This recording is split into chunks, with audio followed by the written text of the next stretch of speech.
Okay, welcome to the May 18th Joint Budget Finance Committee Select Board meeting to go through the second phase of the department head presentations.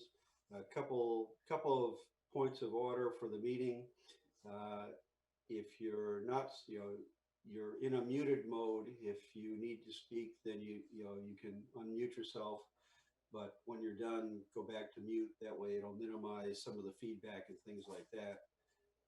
This meeting is only to review items not covered in the previous meeting. So we'll not be re-looking at anything that we already looked at in the past. This is just the items that we did not cover. The way we set it up with the department heads is they will give their presentation. When they're done with their presentation, then we will be able to ask questions. Once we're finished with questions with that department head, they can leave the meeting. So make sure you get all your questions asked before we have them leave. But by having them leave, that opens up a little bit more bandwidth and makes it a little bit easier for things to go that way. Final thing is stay on topic when you're questioning. The questions should be directed only to that department that we are looking at that point, not going off on other avenues. That way we can get through the thing in a fairly straightforward manner. Bob, the first item of business was going to be the approval of the minutes from the prior meeting. What I'm going to suggest is we hold that over until your Thursday meeting and cover those.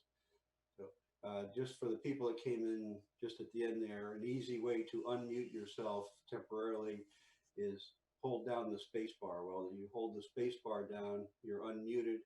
As soon as you release the space bar, it puts you back in mute. So by muting it, that kind of cuts out a lot of the feedback and things like that. So if we're ready, we will begin. First item would be the presentation from Public Works. Ready? Yep. We didn't do too much this year. The Public Works budget in a whole is up about $70,649. Most of that's going to be in the salary line item to cover the full-time mechanic. There's also a shared position with the town of Naples in that. We carry the 40 hours on that budget, and then we get paid back from the town of Naples. He's up there for 26 weeks. We also had software, which is for the mechanic. It's a $5,000 line item we added this year.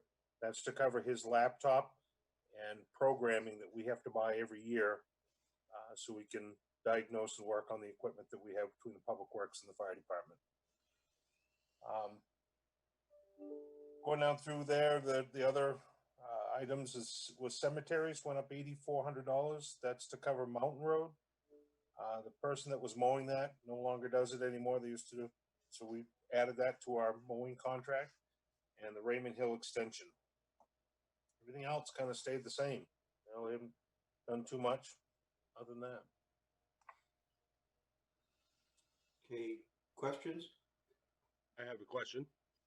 How's the salt sand supply, and how much do we have in surplus?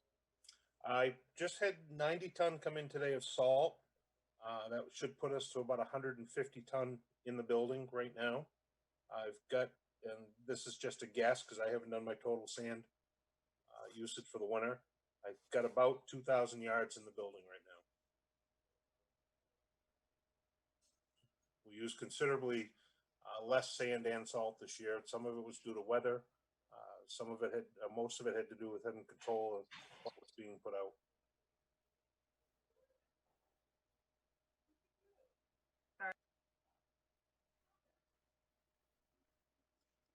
Other questions for Nathan on Public Works?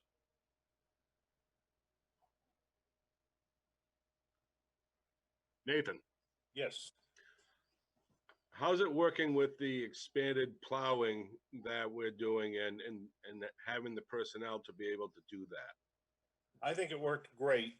I'm sure there's people out there that were uncomfortable or unhappy with the plowing. Fortunately, we didn't hear from them at all. My complaints at that level went to 0. We had minimal breakdowns. Staff worked great. I think the end product was fantastic. We saved a lot of money in material. It was a light winter too, though, but I think it worked very well. I would like to echo that.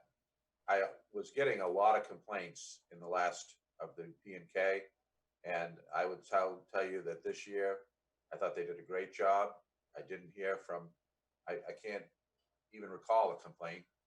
You know, there's some concerns here and there, but not an outright, you know, you've had a failure. So, and we were getting that kind of complaint under the last years of P&K. So I would say it was a great success, and Nathan and the crew did a very good job. Thank you. Just a comment, if I can make one.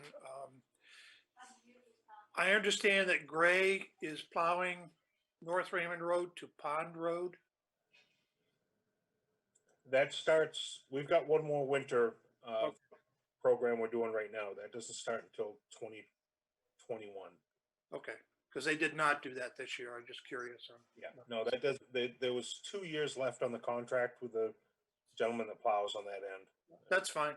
Thank you.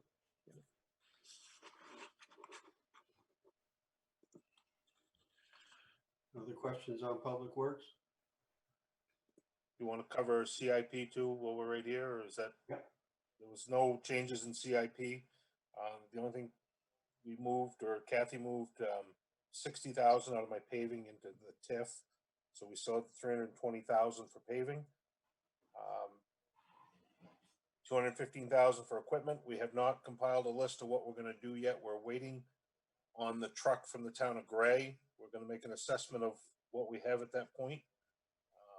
And then we'll whittle the fleet down a little bit, and we will get a better plan of what we're going to do with them. Other than that, that's all I got. May I ask a question of Nathan, please? Yes. Nathan, with everything going on, are you at full staff right now, and is everything working properly as far as being able to social distance and follow all these executive orders that are out there? Right now, we're down one guy. We got a gentleman out on a workers' comp, so we're short that one person. The other, my part-time guy that we share with Naples has gone to Naples already, and the rest of the crew, yes, they're all in separate equipment right now. They're sweeping. When we get done with sweeping, we've got a plan going forward for the summer construction. Typically, they're separated anyway under normal circumstances, so it's been pretty easy to keep them separated. I will say that, I mean, between Nathan and Don and the staff at the town, there's been an awful lot of work put into how to keep people separated and keep people safe during this whole thing, as far as sanitation, as far as sanitizing things, as far as personal separation and things like that. So it's been obviously it's been a big topic. It's been something that's been looked at by all of them, and there's a lot of inputs from a lot of people, and the plan, for obvious reasons, changes day to day, week to week, based on what's coming down from Augusta. But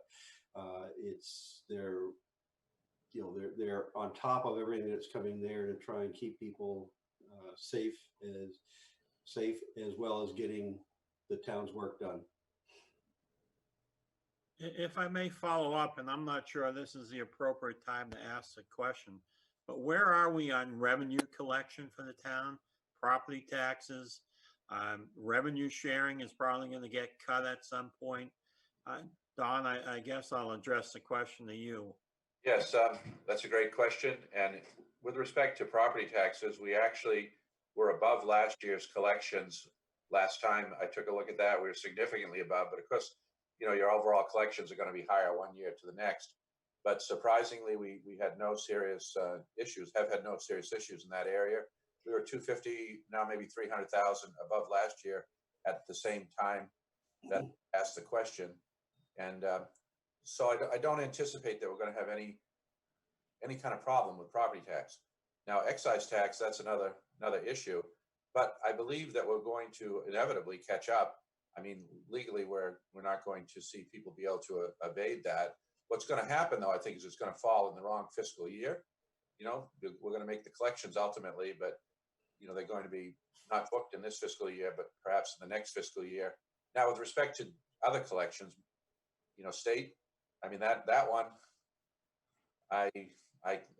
Kathy Ricker has joined me because of the bandwidth issue and the reverberation issue up front. But I would have her answer that particular question. But before we get to that, I'm saying general things like votes and licenses and so forth. I think we're going to, although the de minimis sort of collections, we're going to lose a percentage of those. No, We're not losing when it comes to CEO office, and we're not behind. I haven't got to that one yet. Oh, Yeah, sorry. we have not lost in CEO, she said. And that's because people are taking this as an opportunity to do projects, you know, building projects, renovation projects. Scott tells me, and I'm not sure if he's on here, but Scott says that we're actually seeing an uptick in the small renovation type projects. So we're going to get those revenues. But I think some license fees will go by the boards. And as far as the state revenues, what would you say about that? I redid the estimate for this budget period, and I knocked it down about 30%. That's generally what the rest of the municipalities in Maine are doing. So I knocked it down for this year. It's, you know, it's gonna be down for we get the revenue sharing the month following the month. So our last one, which we got in March, was February. So that one was okay. What we get in May will be April, and that will be lower. Yeah, I think it's going to be significantly lower, and I think we're going to be off for some period of time. But how much? I mean, you tell me. You know, how much economic damage has been done? You know, how long is it going to take to come back up to speed? Are we going to come back up to speed? You know, I don't know. In the short term, I'm going to say no. Sue, I'll ask you this. Can car registrations be done online to Yes. collect? Re-registrations, yes. Sue, do you want to speak to that one? Yeah, so you're still muted. Yeah, I tried the space bar, that didn't work. We can do re-registration, or they can do re-registrations online. New registrations, they have to see us, especially the private sale, because we have to process titles and process sales tax. We've done a very limited number of those because license plates, frankly, don't mail well. And it's a lot of back and forth to do them. So once we open, I think we're going to see a uptick in those for a bit. I would like to say on the revenue issue that we, of course, since the declaration, since the onset of this pandemic, we have kept, you know, not regular hours in the respect of how we were before, but we've kept regular access and been directing people remotely to the state website. We've done remote transactions throughout. We've made ourselves available. Some towns, I believe, and I can't name the towns specifically, but I believe a number of them went to ground for a period of time. We did not do that. We started out with what we called car service, where we went out in PPE and serviced people in the parking lot. And, you know, then we went to a complete remote service. But we never have been in a position where we weren't attempting to and providing service. How I know this is that we've gotten inquiries from other towns that have. So we didn't do that. So I think that helped to mitigate, you know, any kind of a, you know, substantial decrease in any particular category of revenue. I have a question for Nathan. Go ahead. Yeah, I just was curious, out of that 320,000 for paving, is there any big projects as part of that, or is it mostly just routine, you know, planned paving? We had, yeah, the one big project we're going to do this year is Mountain Road. We're going to do Mountain Road and Shaw Road down off Raymond Cape. And the following, after we're done with next year, we're gonna do the other half of Mountain Road. So we're gonna hang on to some of the money. We don't have enough to do the whole job this year. Does that answer the question? Yeah, thank you, Nathan. You're welcome. Other questions on Public Works? Bob, did you raise your hand or was it? I was just indicating that I was good. Oh, okay. That's fine. Okay, in that case, we'll move on to cemeteries. Sue, I think you've got cemeteries, right? Well, Nathan and I kind of tag team it. He's already spoken to his mowing budget, but I do have a request in to continue the $3,500 a year to correct the seating of some of the stones, to straighten them up, to repair stones that are broken, and clean stones.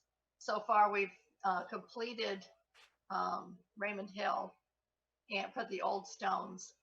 I believe they started on Mountain Road last fall, and this spring they're supposed to, when they can get out. I haven't talked with them to find out where they are with the COVID, but when they can get out, they're going to finish cleaning and straightening Mountain Road, and then move to the village. And once the village is done, we're going to move to North Raymond.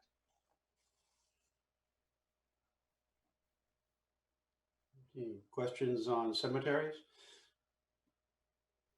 Rolf, I'd like to back up here for a second, because I had solid waste on my agenda. Solid waste comes on later on. Okay, thank you. Yep.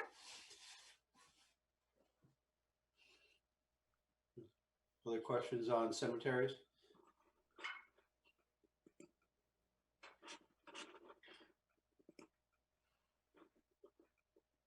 Seeing none, we'll move on to town buildings.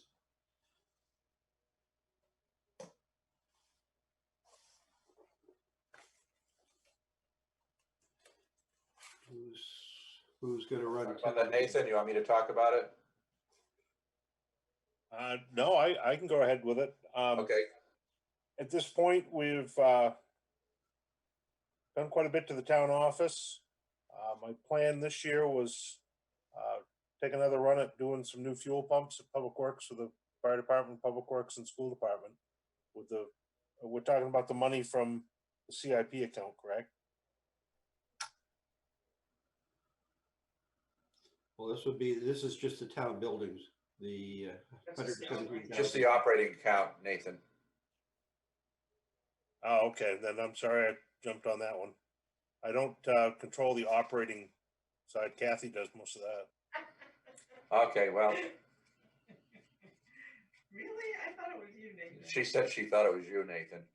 I can do it. I don't really think there's any, don't really think that there was anything different. She's looking right now.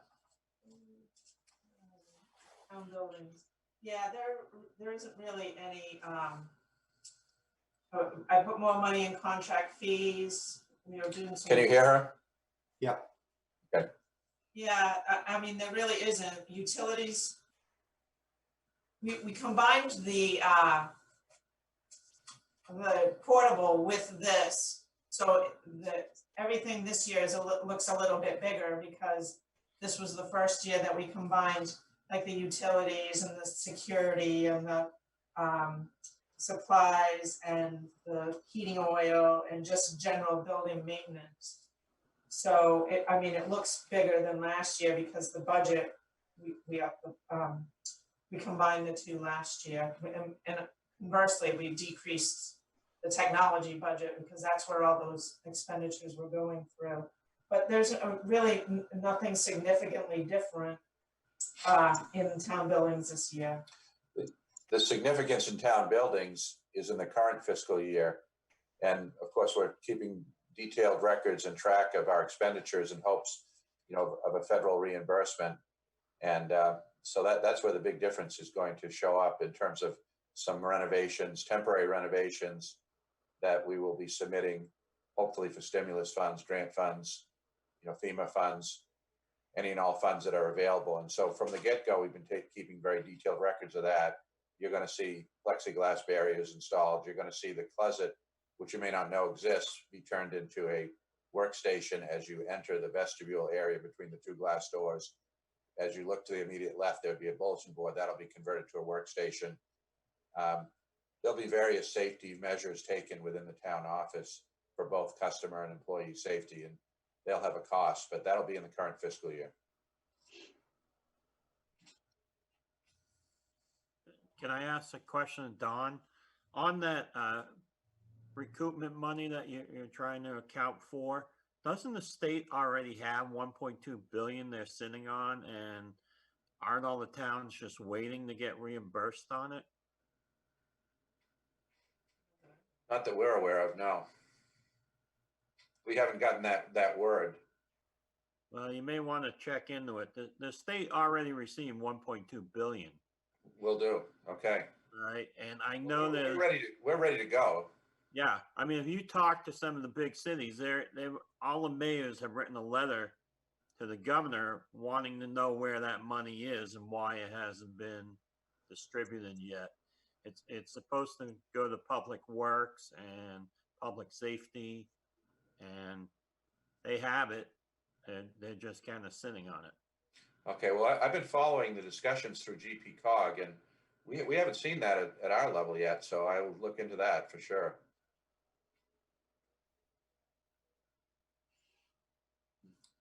But even if that's coming in, that would help offset expenses that that essentially right now our avenue is to exercise the ability we have to expend up to the 70,000 on emergency funds to do that while we're waiting for that to come through, because otherwise it, obviously it's unbudgeted.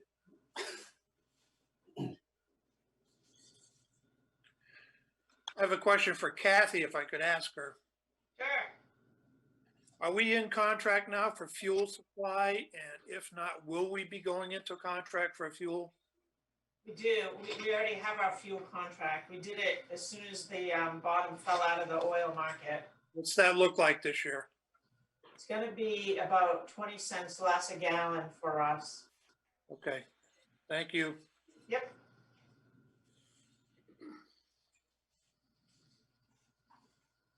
Any other questions on town buildings?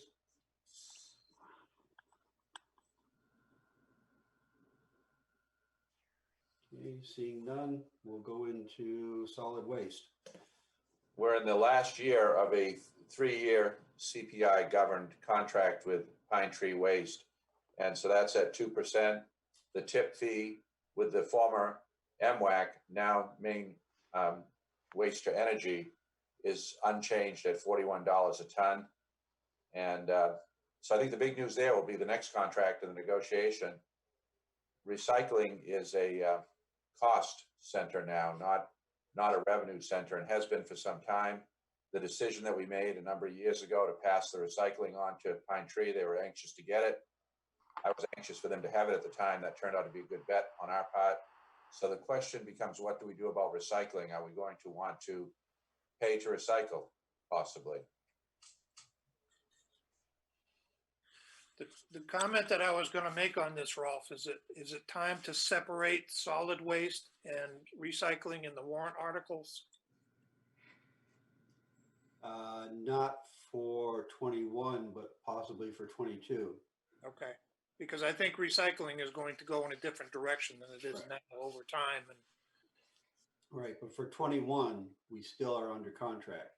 okay, For 22, I'm gonna do my best to negotiate a great contract, but we're facing an uphill battle. And I know Nathan can probably speak to it. He has some contact with the actual field people, but they've been anxious to renegotiate for some time, and this has been a money loser for them. Yeah, they've not been really happy about the recycling part of this thing for a while. They're losing quite a bit of money on it, apparently. They were anticipating a new contract this year, but Don pointed out that they had one more year, and here we are.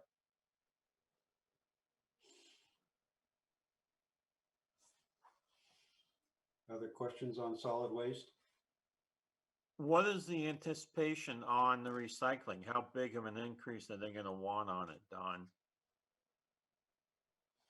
At this time, I don't have any sense of that. We haven't begun negotiations. We're still, a year out. And so I anticipate we'll begin sometime in probably the late summer, early fall, but I have no idea. And I don't know if Nathan has any idea of the magnitude of the cost. They've been complaining about it for the past several years. And I'm not sure we know, but I think it's fairly well certain when you look at what's happening across the rest of Maine, the rest of the country, the rest of the world, that there's a worldwide glut of these materials, and they're just, having to pay to get rid of some of them, which is, not a good situation. And it's going to be, if we want to do it, we're going to be doing it. I think I don't want to use the term to feel good, but to do the right thing, perhaps environmentally, if you want to look at it that way, as opposed to using new materials. But it won't be something that you'll do and receive a revenue. What's happening statewide as far as Some towns are dropping recycling programs altogether or reducing them. And it may not be every single commodity. Some commodities are doing better than others. I think there's always going to be a market for metals, for instance. That's a commodity that has a revenue. I think when you look at glass and certain plastics, worldwide glut, no hope of any kind of change in the near term on that. Cardboard also. Cardboard at one time was a pretty good bet. I remember. You think it still is? I'm not sure it is. I mean, that kind of ebbs and flows up and down, but maybe the high grade cardboard is still okay. But a lot of the cardboard you see is what they call Asian cardboard. It's already been recycled, and so it's not high grade cardboard. Excuse me. Other questions on solid waste?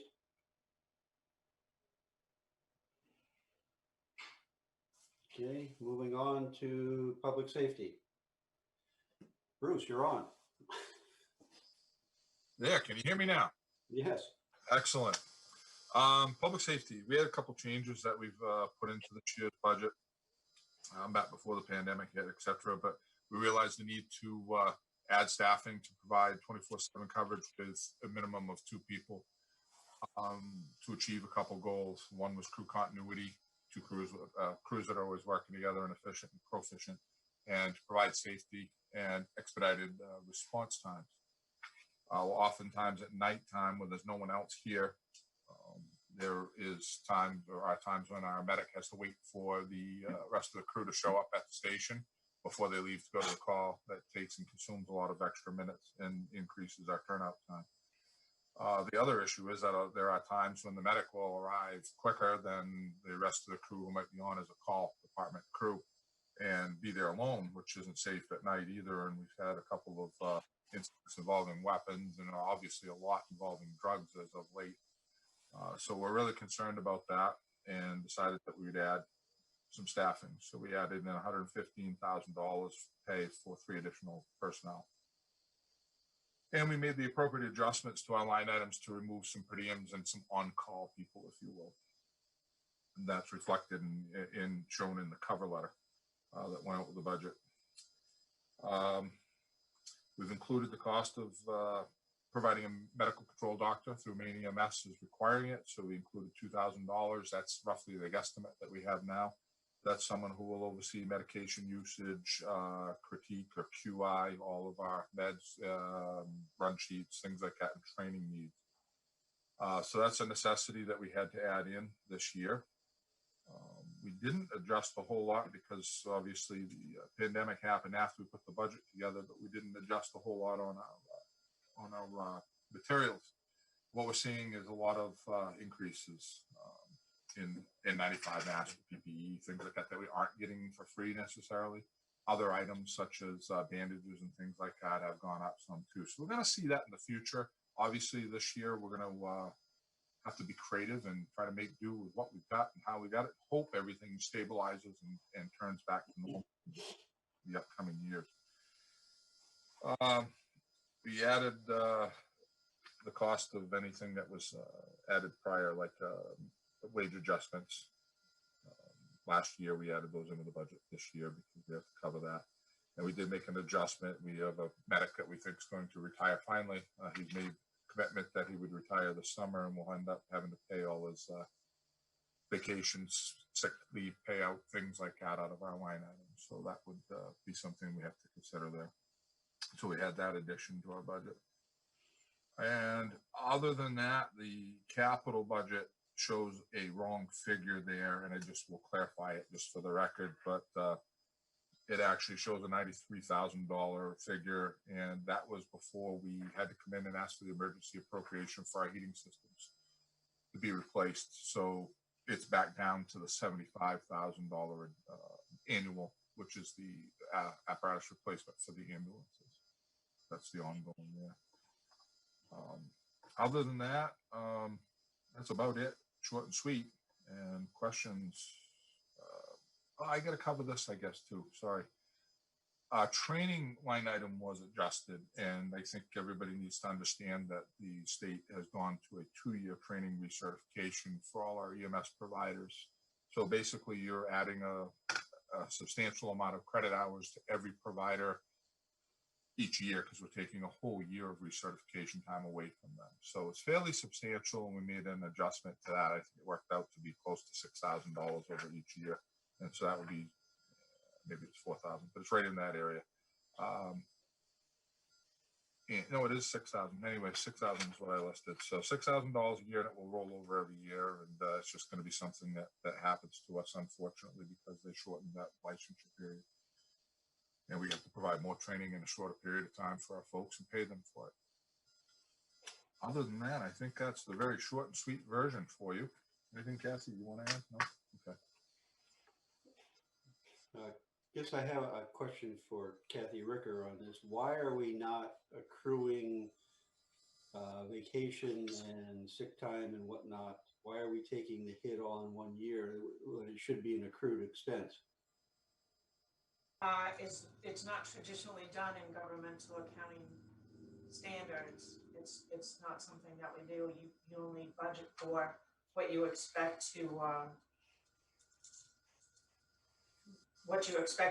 pay within 30 days. I mean, he'll be in the calculation at year end, but that's basically all we do is make a calculation at year end. We don't try to budget for, we do not put it aside. Short answer. If that's something that you want to make a fund for, we could certainly do that. I mean, it just seems strange that the auditors aren't picking, because typically, I mean, it's reminiscent of what we went through with the schools back a number of years ago, in that they had not properly accrued for vacation, summer salaries and things like that, and they took a big hit up. There was a big hit that was taken there. And if it's an unfunded liability, I mean, that's what I would look at it as an unfunded liability. And it is an unfunded liability, and we just look at it every year in the financial statements. But if it's something that you want to set aside for and only pay separation out of, it's something we can certainly do. Well, maybe it's something we need to look at and see what the order of magnitude is, especially if we start to look at potential retirement schedules and things like that. Rather than take hits all in 1 year, if we're doing some accruing for it, we've got less of an impact in any given budget year. Okay. I can get you the schedule for last year, and you can take a look at it. And we can talk about how much you would want to put away each year, because it's kind of a stab in the dark. Yeah.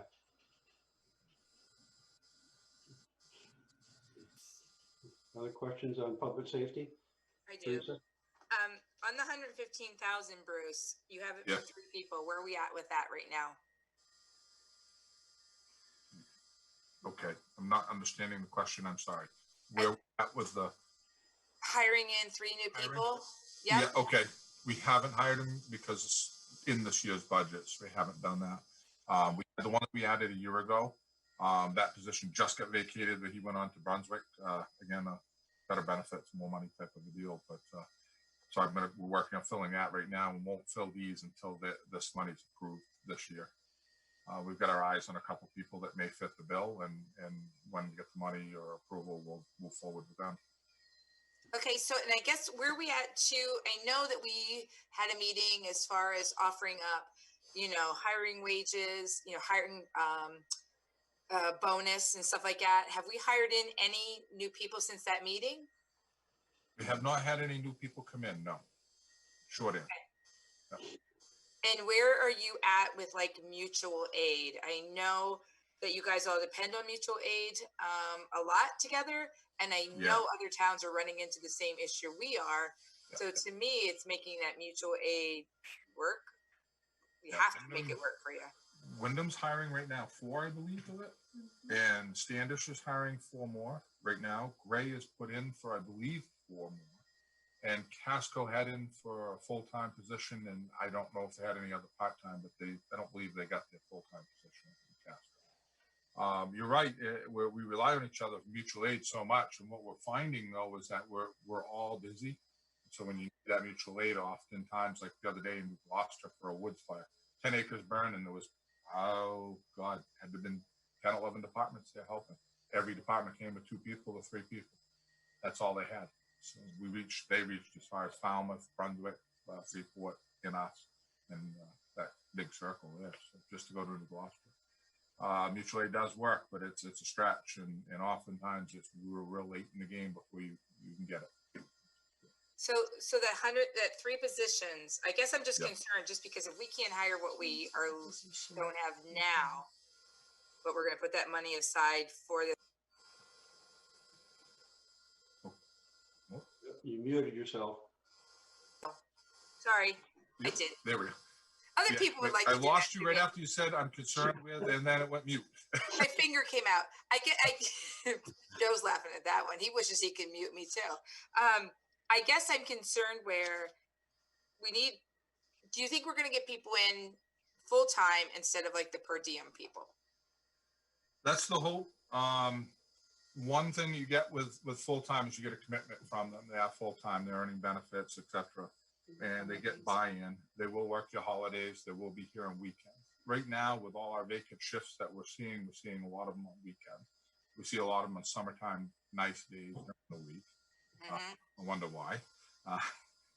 Stands to reason. And then Christmas Day, find someone to work Christmas Day. If they're per diems, that makes it pretty tough. And we're always light on those big holidays, Thanksgiving week, Christmas week, New Year's, stuff like that. That's what you get though when you get full-time staff in, is you get that buy-in, you get some pride and honor and integrity in the position, and they want to work, and they will work those holidays. They have to work the weekends, and they have to work the nice days. So somebody will be here. So that's one of the bonuses you get with full-time staff versus the per diem staff. You get that reliability, if you will. We found that when we did the paramedics way back when I started working here 17 years now, the full-time staff was always more reliable. And I don't mean a disrespect with it, but more reliable to fill the shift than because they were. So why are we not then going with a full-time fire department? So this I might be opening the can of worms, but this is headed there. There's no doubt that little by little. So you could do it, but 168 times last year we had 2 rescue calls at the same time, or 2 fire calls, what have you.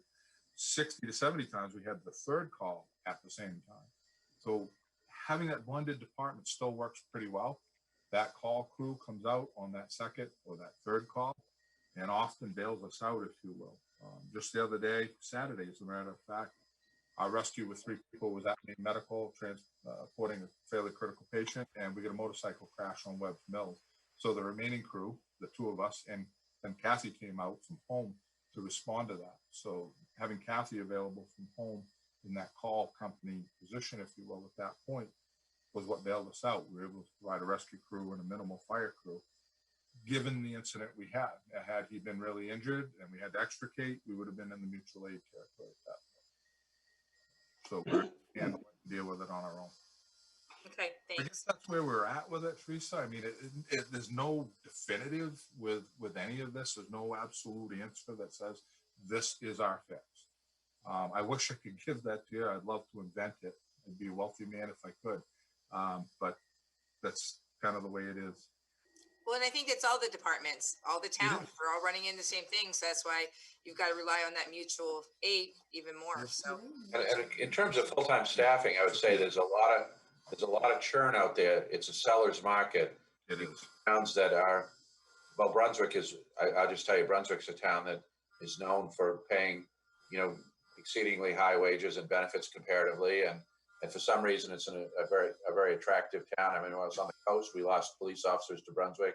They would stay in Brunswick for a time, and then they would go on to places like Portland or South Portland. Young people like action, and they like to have the benefits and the pay and the, you know, the main PERS, obviously. And so they're going to go there. And so I think you got to accept the fact that you're going to have younger people, or possibly in some cases you may see some retirees, but you're going to have younger people. And that's not all bad. I mean, you may have them for a short period of time, but you know, you're going to have people with youth and energy and people who hopefully they do aspire to do something more and greater. And that's what we see. See people who, you know, we train, we have them here, they work for us for a time, and then they move on to greener pastures. That's probably what's going to happen, even with filling these positions. But I don't think that's all bad. Hopefully the field will expand and people will go into it, and we'll have, along with these other towns, I mean, we're competing with these other towns that are also adding positions. We're going to try to make ourselves as attractive as we can, and hopefully compete well and keep them as long as we can. If I can add to this too as well, just so absolute clarity, we're just providing with this 2 people around the clock 24/7. That's the idea, is just there'll be 2 people on, the paramedic, firefighter, and a firefighter EMT. And then you'll have your other day staff, the admin or on-call folks. And the students are the added benefit to that package. As we continue with the student program, they do add value to it. They provide us some vets in our service. But right now, there's not a student to be had. One's at home in Connecticut and can't travel back without quarantining. One of them took a job doing brickwork this summer because they pay him a lot more money than we pay him. So he's gone. And Connor just left today to go home and spend a week at home with his family. So they're not here in the summer. They're not here during holidays as far as the students go. So added value, yeah, you can't count on it. That's correct. Cannot count on it. And the other thing I would say too, recently we had somebody we had our eyes on, and we made an offer. We thought we had an acceptance, and they worked for a local company that's known, I think, pretty widely as being one of the best places to work in Maine. You figure it out. And they stepped up and said, you know, what's it going to take to keep you? And they gave this guy what it took to keep him. And so he's in that trade. And although he dreams and wants to be in this field, he didn't have the credentials. We were going to work with him, but he had to have the top-notch benefits and pay. So he stayed in the private sector doing something that is not public safety. Are we, I have 2 questions for Bruce, please. yep, go ahead. Number 1, Bruce, you say that you have 2 people on every call? In the rescue, there's 2 to 3, sometimes even 4, depending on the incident. All right, is that 2, 3, 4 vehicles also? At sometimes there's 2 vehicles, yes. So if you have an ambulance go out, there could be a pickup truck following with the 3rd person.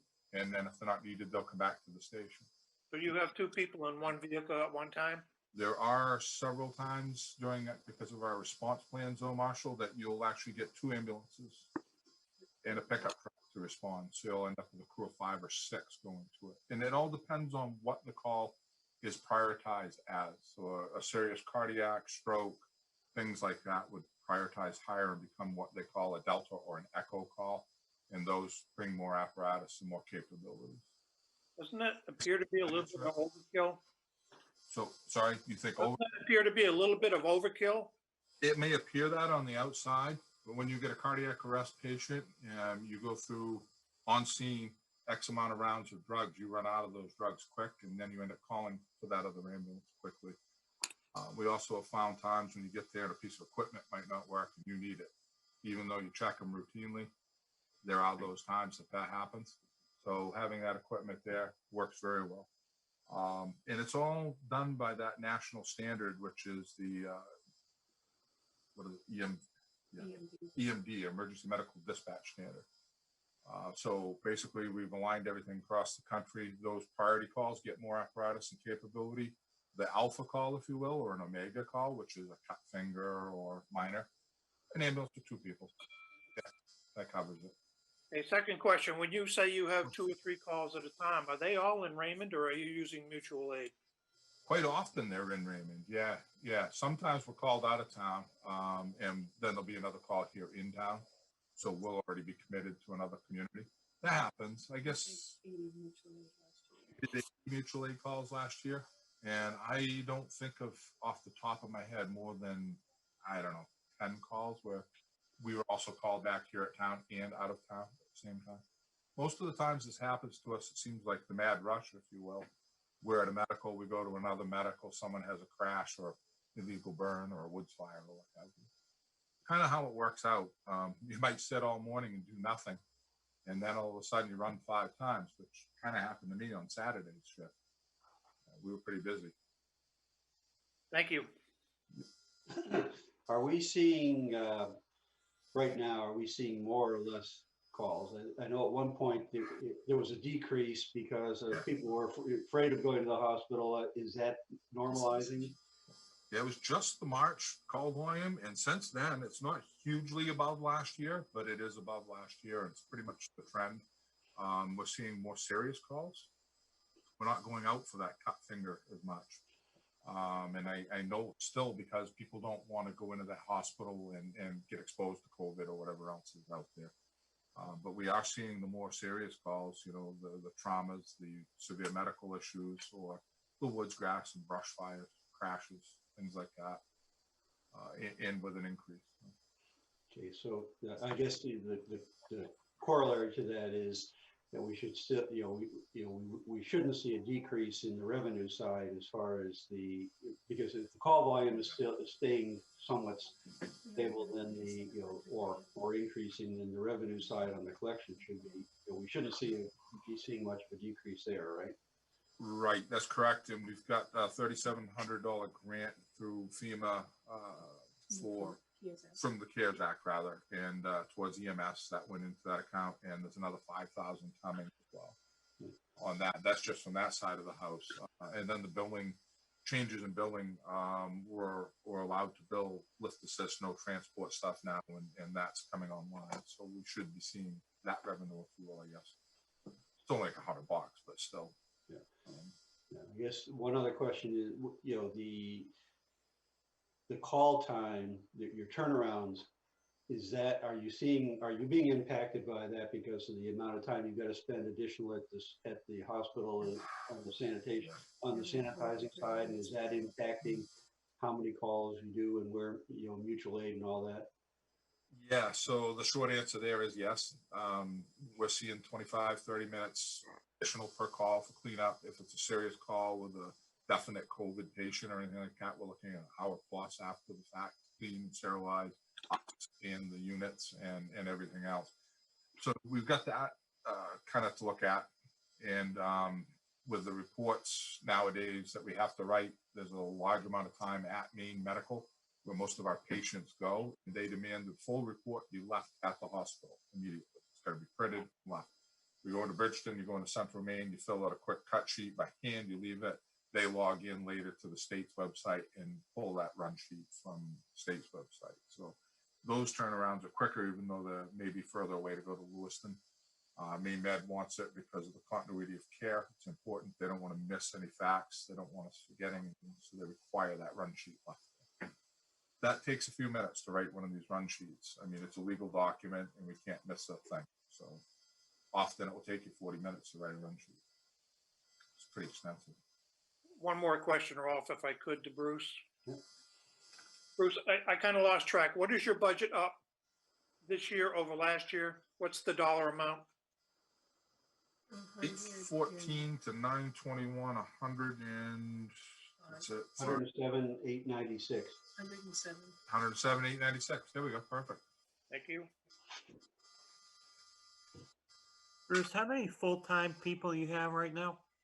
Right now, there are the 4 paramedic positions. One of them is still filled with part-timers, Kathy and myself. And the full-time firefighter EMT position is not filled right now. So there technically is 7, right? 6, right. Do my math right. What is your anticipation with all the furloughs that you're gonna start seeing at the municipal level, maybe not in Raymond, but other cities, of availability of paramedic EMTs out there? Yeah, it's gonna hurt our per diem staff and what we have available to us, that's for sure. You can see that. Yeah. In short, that's that. So you're looking, Bruce, for 10 full-timers altogether then? That would be 10 if we add the additional 3. Right, because you have 7 9. now. Should be 9, right? No, it is 7, it's 10. Yeah. No, it'd be 9. 9. Because you guys just said that In there's the 7 background, and now. I'm just like put on the spot without my calculator. So yeah, 9. All right, because you just gave us 7 counting, and then the 3 extras that you're looking to hire for next year. Well, yeah, 3 full-time paramedics, 2 part-timers. Myself, Kathy, and the medic, the firefighter EMT. That's 7, so 3 is 10. I'm glad I got that one right. And what about union? How many of them would be union? They're all eligible to go in the union except for Kathy and I. Actually, Kathy by contract is eligible. But all but her and I basically will be in, or could be in. They don't have to. So 8 of them could be, okay. 8 could be for sure. Okay, thanks. I think that begs the question, what would it take to make a full-time fire department? How many more people? A lot. You'd want 5 per shift minimally, and you'd lose your ability, I think, at that point, probably to maintain a call department, so your depth would be gone. But 5 per shift, and that allows you to run 2 ambulances. There are 4 shifts in a week at 24 hours per day, per shift, if you will, 42 average work week. So yeah, 20 total, 5 per shift, and then that's your working staff, and then your admin staff on top of that. So when we look at like not an Orono, but Old Town Fire Department runs on that model. They run a 5-person shift, 2 chief officers that run that's their admin staff, and then they do a lot of callbacks. So when they do get a fire, they're immediately calling back all the staff at overtime costs. That's one model of making it work. Again, when you do something like that, you kind of lose the interest of your call members, if you will. So you lose your staffing at that level. It's something that's bound to happen. Look at our call staff. I mean, not picking on them by any means, but we got 2 of them that are in their 70s. I don't know how much longer they're going to continue doing this. We got some in their 60s. Again, how much longer are they going to continue doing this work, getting up at 2 a.m., running out to see blood, guts, and gore and fight a fire and haul hose lines? It's not easy work. Well, I think we got to consider that. And we also have to consider the possibility of trying to pull together something regionally. Obviously, that's always on our agenda. I would like to see it. I don't know as I'll see it in my career anymore. I think what these towns are trying to do is all build out their minimum response. We know we can't necessarily lose the personnel that we have. So you're not combining personnel and getting more for less. You're adding to it to cover the call. Ray is running probably 600 more calls than we do every year. And if you do the math on that, most of them are rescue, and they take over 3 hours per ambulance call.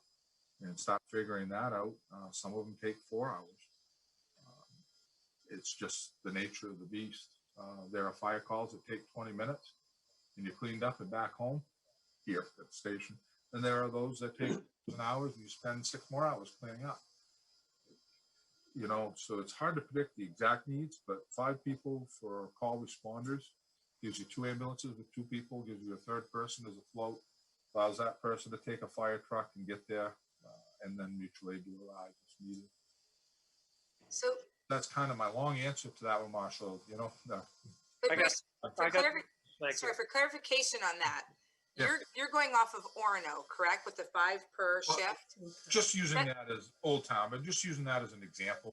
That's well, what and only because I'm saying, isn't USM up there in Orono? So you've got the college, so you want more kids in. I mean, more kids in, I'm thinking of kids for school, more people on shift, what I would, would a yeah. scenario look like for like our town? This is, But that's Old Town, not Orange. that's Old Town, not Orange. Half heavier, yeah. Okay, I tell you that, Rumford staff's at about the same levels that we're chatting about, and they don't do EMS or ambulance calls. When you arrive at a fire call, you need 2 people in, 2 people out, 1 in command, at least 1 operating a truck, and that doesn't even provide you a water supply. For us, really, we figure 19 people on the initial 5 to 10 minutes of the call for a building fire. And that's without having to do a rescue or any of those operations.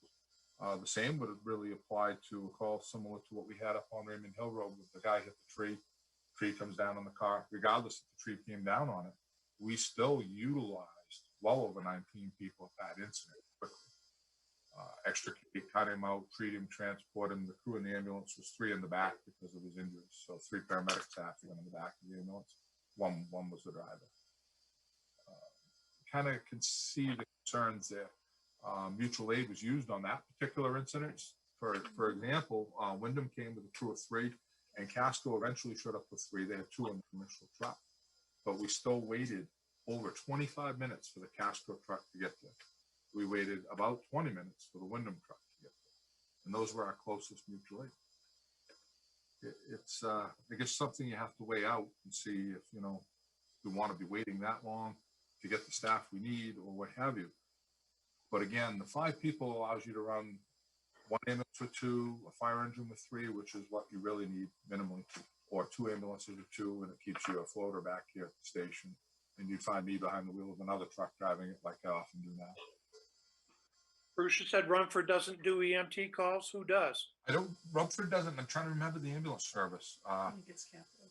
Capital? Kathy thinks it's Capital. It's one of those types of services, though. They're based nearby, and Rumford first respond, but they don't transport, so they lose that whole piece of the call, if you will. They go, they're 10 minutes, they're back home.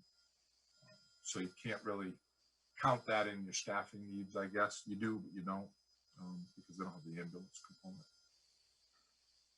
So I guess they would also be running it like a basic EMT level instead of a paramedic level. And see, we're 40 minutes away from the hospital, and that changes the dynamic a lot too. If again, it's complex. You look at and you want to say we need X people to do the job, or X people on duty. When you're 40 minutes away from the hospital, a basic transport patient, someone without real serious injuries, can absolutely change on you, and it does. You start entering into having to add pain medicine management, things like that. And 60% of our calls for EMS are ALS, or advanced life support calls, requiring either an intermediate or a paramedic to treat the patient. And probably out of those 60%, I'd say 10 to 15% of those easily change from not needing it to needing it, just due to the time that it takes to get to the hospital. We go to Bridgeton occasionally, but when you go to Bridgeton, their capabilities aren't that great. They are not a trauma hospital. They're not a cardiac hospital. They're a sprained ankle, basic type of call hospital. Sorry to say. The skiers hospital. Yeah. I twisted my ankle, maybe broke a leg, but if you need an ortho, they're going to send you to Maine Med. So. I'm done. Thank you. Kevin, you had a... I was just going to make a comment. Those 2 examples of Old Town and Rumford are also have major paper mills with recovery boilers and things like that. So I don't know if maybe that influences the little bit larger staff, but I do agree that your service is obviously very important. I just wanted to make a comment. They do, and they also have their own EMS teams on a lot of those mills, fire teams and EMS teams. So they handle most of, I say not all, but most of those little calls, if you will. So, It's difficult to make, apples to apples comparisons. It is. And we have, large summer camps. And so if you're talking about a mass casualty incident, certainly the exposure for massive injury is probably greater in a paper mill situation, obviously. But as he said, I started my career up there. They have safety units. They have their own people. But that's part of what happens. But here, we have these large children's camps. We have other, we have a much, much larger influx of seasonality influence.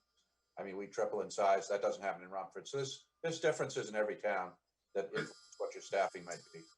Right. And we're at dielectric probably 20 times a year for medical calls. 5 to 20, I'd say. Average year is 50. Yeah.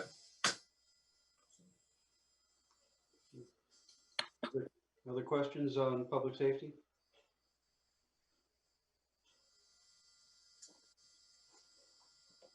No? Okay. Administration. I guess the big news there is 1 full year of the Roadrunner at $800 a month, plus the 10 hours for the employee that does the Roadrunner. And so this is something that Teresa Sadak down in the lower of our Brady Bunch initiated. And I can tell you, it's been very well received. I think the employee that's been responsible, Kayla, has done a real good job. And so it's I was a little bit skeptical at first at how that would work, but it's worked out really well. And you know, so I'm really glad that we're doing it, and we've got continued that in this budget. Aside from that, I mean, it's pretty much routine business, but those are the major changes in administration. Do you want to add anything, Kathy? No, that's Pretty much it.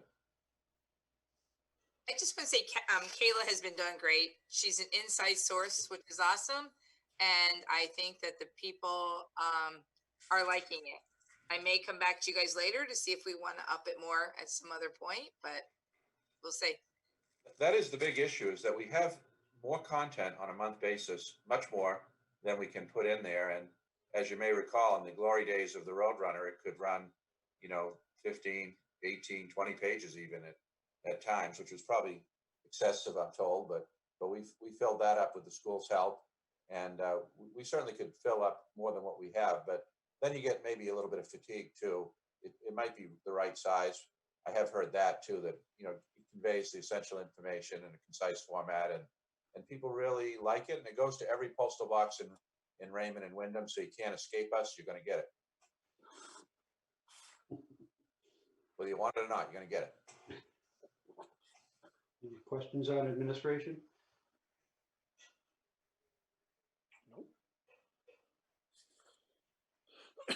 I believe elections are under administration too, correct? Yes. Yes. So I talked with Dawn and with Kathy today. I'll be requesting that we carry forward the elections monies from this year, whatever's left, to next year, because the state went and moved an election into another fiscal year for me. And that would make 2 elections in the next fiscal year. So I think that's prudent. Mm-hmm. And the other piece that I requested in the memo that I sent you is $3,000 to continue conserving the old permanent records. I've done the oldest of the Bible records books, the births, deaths, and marriages that go back to the late 1700s. And I think a couple of you came and saw them, but the company that did them did a really good job, and I would like to continue that. I know it's not a big expense, but it's $3,000 that I'm asking.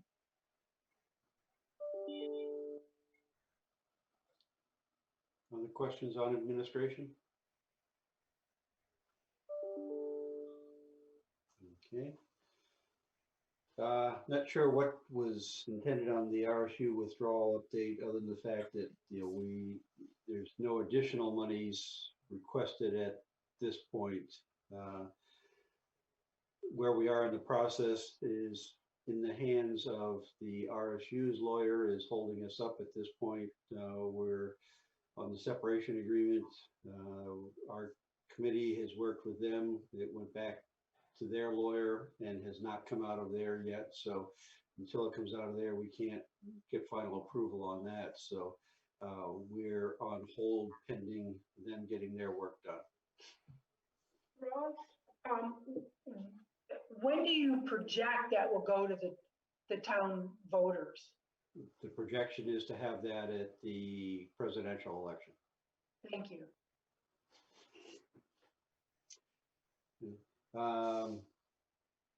Comments from Budget Finance Committee members? I do have a comment. All right. Did I do that? No, I think Marshall did. I want to thank those members of the Budget Finance Committee that was able to join us tonight. I was kind of sweating trying to get in my first Zoom meeting, and I just pulled in under the wire. Upcoming meetings, I have questions. I'd like to be invited to participate in the Zoom meeting of the Select Board. And then when will information on our Thursday meeting come out? Certainly, you can, I have no objection to you being there, or you can watch it on video, whichever, whatever. And there's also the phone-in option for that meeting. What will happen is at our meeting on Wednesday, we will vote the warrant articles, so you will have those available as soon as Sue gets those done up, so that you can have those to have for your meeting on Thursday. Unfortunately, the whole reasoning, I mean, obviously we're in a very compressed schedule right now because of the notice time that has to be done in order to have the vote done at the primary election. What we didn't want to have to do was go into a whole separate election, which would be, number one, would have been an expense to us, and number two, would probably limit the number of people coming out for it. So we were trying to do that. Obviously, our initial preference was to have a town meeting, but based on where things are right now, that was not going to work. And the other option would have been to continue the budget as it is right now, and then do catch-ups after. You could have a town meeting and whatnot. So the decision was taken to do this as an election inside, at the primary election. So Earlier, I thought you answered that it was going to be at the presidential election, but you're talking primary election. the presidential election is when we would have the vote on the RSU 14 withdrawal. The budget will be at the primary election. And tomorrow, Bob, I plan on getting the agenda for Thursday out to you. And as soon as I can get the warrant done after Wednesday night's meeting, I'll get that to you, but it might be mid-morning or so before I can get that out on Thursday. So it's very short turnaround. I mean, what you'll be able to see is you can see what the warrant article layout's going to be. What you won't have is what our recommended amounts are. That'll be in there, and those, so those will get filled in.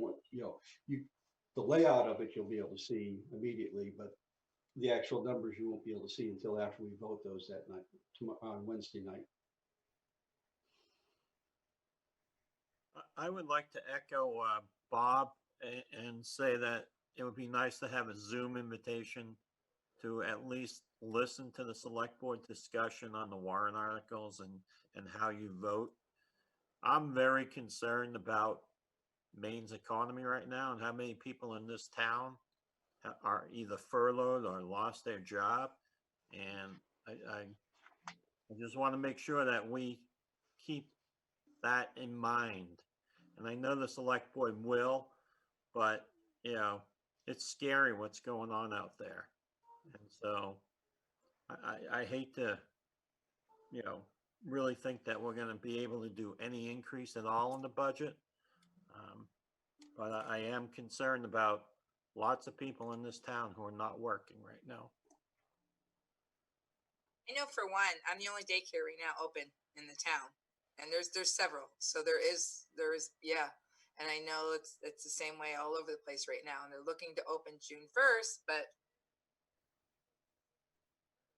I mean, of course, the elephant in the tent is always the fact that the things we don't have control over. Fortunately, on the county tax side this year, because of anomalies in way things happen, we have a slight decrease, even though their budget increased. But the latest projections on the school budget is we're seeing I don't have the figures right here, but it's, you know, it's a multi-million-dollar increase on their side. Marshall has those numbers. He said it's like It's a 3%, it's a 3% increase and an 83 cents on the mills rate for the school department. But they haven't really had their final budget negotiation or discussions yet either. Rest assured, it will be all of that. Well, let's hope that they're smart enough. Well, Rest assured, it'll be all of that. you know, They that have, they I mean, it realize has- what's going on just like everybody else. I mean, you know, the issue, the biggest problem, you know, one of the problems that you'll have this year is that you're not gonna, you know, I'm not sure how they're contemplating doing that public hearing that they're supposed to do, because that, you know, that has to be done. Then it goes into a referendum question that's at the polls, but, you know, the fact is there's been less public input this year than in past years. And in past years, there hasn't been a super lot of public input either. The last numbers I saw from the school was from the state, from Chris Howell's document on the allocation, and Raymond's costs were up 300 and some odd $1,000. Going from 10.4 to 10.7 plus. That would be correct. That's, But as far as your initial question of can you get an invite to be able to see the meeting? Absolutely. You know, we can, as far as I know, there can be up to 100 people at the meeting. So, Ralph, do you want me to issue an invite to all of the budget committee members? Would that be appropriate? I mean, okay. Any other comments from budget committee? Bob? I did have two known absences, although Sheila joined us late after another meeting. Thank you for joining us, Sheila. Dana has issues with connectivity, so I doubt he will be with us on our Thursday night meeting. I mean, there is the ability to join in on the phone. There's a phone line. You wouldn't have a video link, but he can hear everything there, or it is being live streamed, so he can still see the live streaming. Can I ask just a general question? If new legislation comes out from Washington that provides additional funds to cities, states, towns, etc., is that something we're tuned into? I'm assuming we are. We covered that earlier. We are very tuned in. I apologize. Expenses Good. since day one. You know, we've got those all delineated. You know, Joe mentioned there may be some monies available already that are under Yep, by the state. yep. Look into that. Because I would Well, assume that would help with things like school increases, where we're not, you know, getting new revenue streams at the same time. So Yeah, sometimes you have to look at exactly how those, you know, how those grants are done and things like that. If they're targeted grants, you can't use them in the, you know, specifically in the general fund. You can use those to help offset additional costs you had because of the COVID-19. If it's revenue sharing, that falls into a different thing. But the real concern is, will actually revenue sharing decrease, not increase? Yeah. So, I mean, but obviously we're in the mode that if there's money and it's available to us, we'll take it. excellent. I know the Paycheck Protection Act has helped a number of the nonprofits I'm involved with. And there are restrictions on that too, about what you can spend it on, when you have to spend it by, so that it's a forgivable loan. Right. Exactly. Thanks, Ralph. I think a big percentage of what's the other happening. thing is, I guess the other point would be, you know, if history shows us anything, you know, on some of the FEMA monies and things like that we've applied for in the past, sometimes that takes actually a year to 2 years for it actually, even though it's been approved, for it actually come in to actually hit us. So we have to look at how do we fund that stuff on a going forward basis, and then if we get the money, great. We can recoup ourselves, but you know, the fact is we still have to be able to support what's out there right now. On the school point, I think a lot of the increases related to compensation changes, increases for their staff, to quote unquote stay competitive, that will not be stimulus eligible.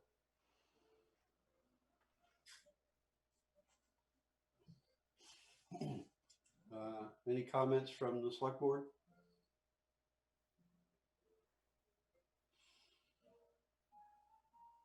Okay, seeing none. Hold on, Ralph, I have one, Ralph.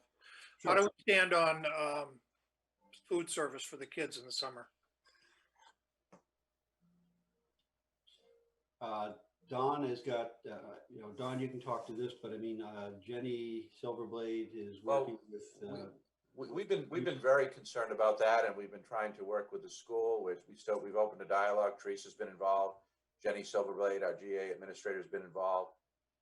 They've told us, various things, and I think that they're still trying to figure out exactly what level of service they're going to be able to offer.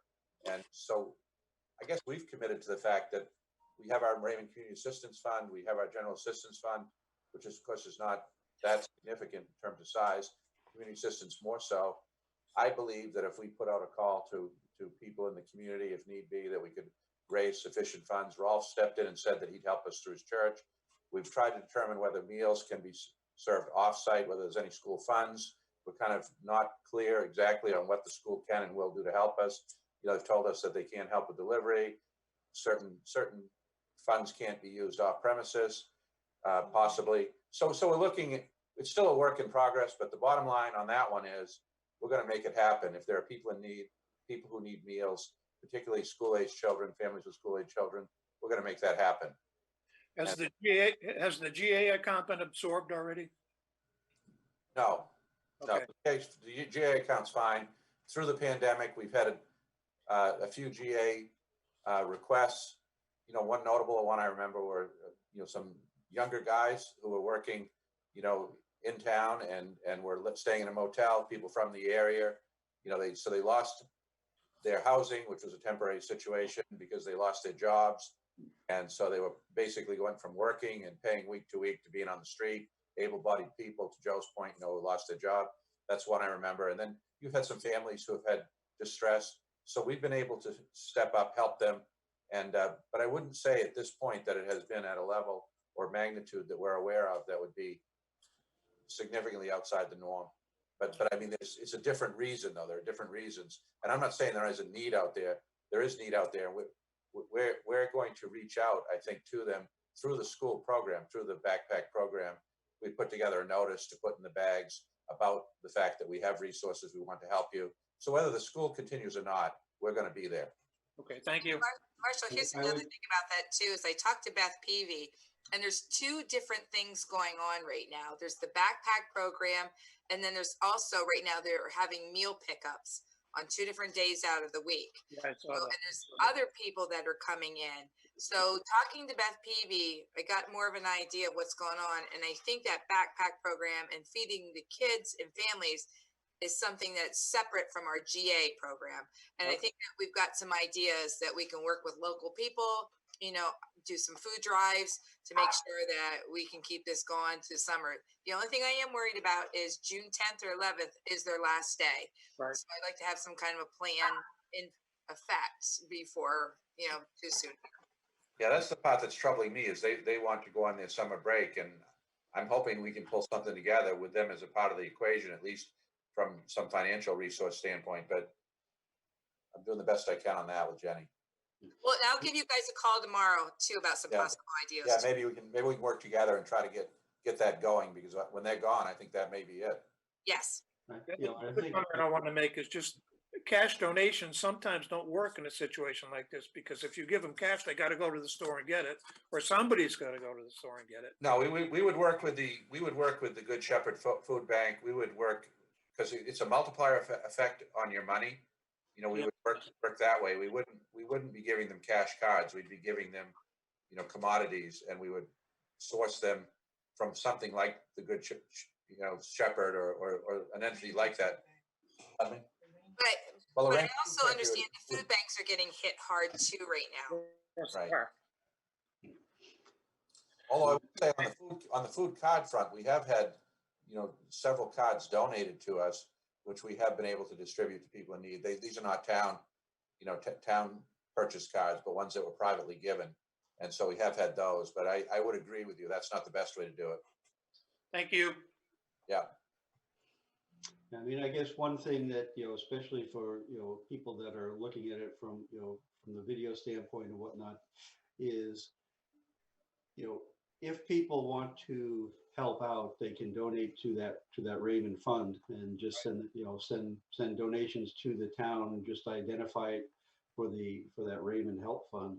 And it'll go in there because there's, I know that there's people out there that got some of that stimulus money that are looking for good ways to use that. And that is one good way that people can take some of that money and help move that in there to help people along as well. So Just to let you know, we're going to do that if we need to, but right now we have about $25,000, so we don't need to do that right now. But if we get to the point where we need to, we have the vehicle of the Roadrunner, we have our social media, we have ways to get the word out, and we will. And I expect that you'll be correct, Rolf.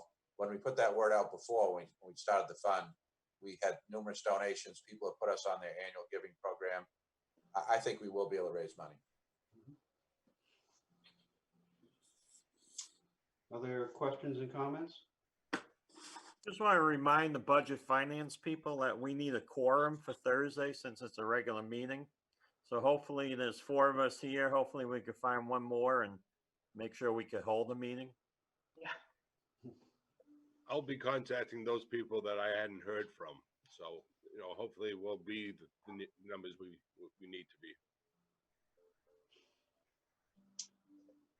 Okay, if there's nothing else, we'll adjourn the meeting. Thank you all.